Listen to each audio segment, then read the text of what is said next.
Okay guys, triangle entry from side control. There's one real special thing we have to do, and that's control this arm, right? Now, I'm actually gonna swing my leg over and triangle, like this will be the arm that's inside, right? But I've gotta get his arm controlled in this sense. When I was coming up, we always called this digging out the arm, right? Countless seminars on this. And there's 3 ways people teach it and only 2 of them work. So I'm just gonna highlight that real quick. I've seen the best people in the world teach this, from like Hobson Mora to Gordon Ryan. I saw Gordon Ryan, some instruction I was watching of his, and right in the middle of it, he's like, oh, there's these 3 ways to dig out the arm. And I'm like, I know that, right? And he showed the same 3 ways that I've always seen shown. Let's start with the way that doesn't work, right? People have showed us kicking this knee back, bringing it to the other knee, and digging out the arm. Can you pull your arm to the mat? It's hard.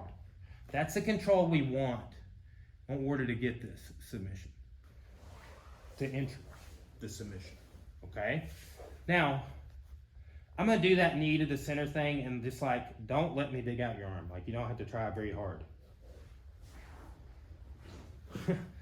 Yeah, isn't that bullshit?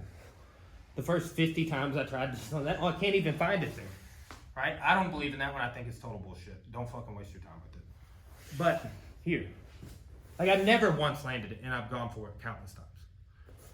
When I get his knees facing away, that's the way to do it, right? So here, he's got that elbow in the frame position. Here, boom, right there. Now watch, here. Okay, turn this way. Once you've got that arm dug out, my knee needs to come all the way up close to his head, right? Look how my elbow is on the inside of my knee. This is not good. He can pull his elbow back down. Okay, so here, boom. Right now, pin this arm. If he's got it here, boom, like this. I show something very similar in knee on belly to set up a Kimura, right? So imagine if you wanted a Kimura, your arm is on the far side, you could. Now, here's the thing. My left leg's in a collapse, right? Boom. I'm stepping over to this hand. I can do a couple of different things here. I can sit back and finish like this, right? And a lot of times this can turn into a triangle armbar, right? But if he is able to come up, boom, we're already done here, okay? There were times when I was like first learning this, I would roll and go to my back. Like when I was first doing the triangle, I kind of sucked at finishing on top, right? This one, the way it was shown to me first, like you finish on bottom, like you kind of pull them up into you, okay? The second way to dig out the arm that works, and we talked about the way that didn't work, that's the first one. Then everybody shows the second way is the one we just did. The first way that works. The second way that works is going to Kesa, like a headless, or a Keizure, K-U-Z-U-R-E, Kesugatami. That's the Japanese term. And then here, look, good control, right? Pin this, and then you don't want to be in this cross guard position unless you're doing the Kimura. But pin this to his hip.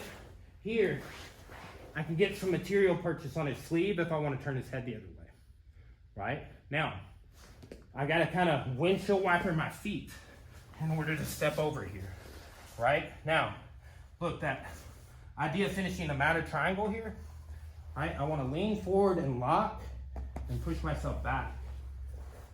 So you can finish, you can roll over to the other side, you pull them back into your guard, you can sit back, but it's best to finish on top, right? Rule number 1, be on top, right?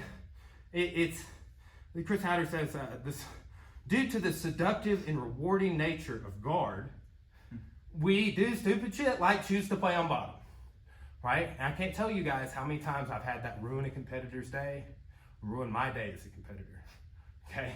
Like when you choose to be on bottom, when you go roll with the best competitors in the world, they're not gonna be on bottom, right? I remember Roy Delgado, I was rolling with him in a private and trained for like 3 hours.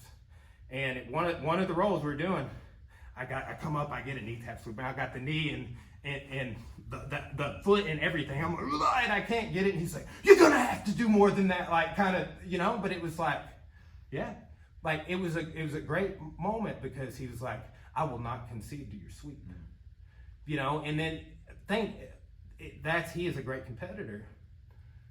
A lot of times when we're in the gym, we're like, oh, bro, get your sweet about triangle, you're something on the bottom. The seductive and rewarding nature of guard is what makes you think that way. That dude ended up getting the upper hand on that whole exchange because of a mindset, right? So if I can choose anymore, I'm always going to be on top, right? So just some things to learn, some things to think about when you're doing this triangle, right? I used to always abandon, go to my back from out of triangle, always, right? And then I started finishing on top a little different way, and then the way I just showed, that's the way we do it now, right? Thanks.